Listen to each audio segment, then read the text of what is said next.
দুষ্টু বানর আর টমেটো ক্ষেত। ছোট্ট আব্দুল্লাহ তার বাবার সাথে ক্ষেতের মধ্যে টমেটো চাষ করছিল। গরম রোদের মধ্যে বাবা ছেলে মিলে মাটিতে গাছগুলোর যত্ন নিচ্ছিল।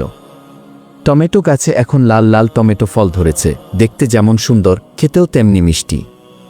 হঠাৎ দূরের গাছ থেকে লাফিয়ে এলো এক দুষ্টু বানর। আব্দুল্লাহ তাকে দেখে মজা পাচ্ছিল, কিন্তু সে জানত না কি বিপদ আসছে। সেই বানর হুট করে ক্ষেতের মধ্যে ঢুকে পড়ল।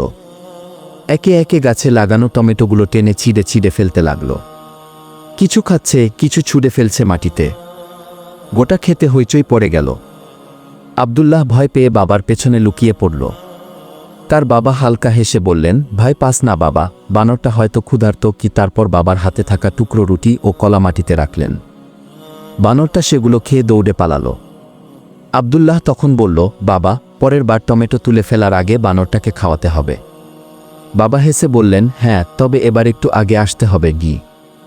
শিক্ষা: প্রকৃতির সকল প্রাণীকে সম্মান করা উচিত, ইভেন যদি সে একটু দুষ্টু হয়।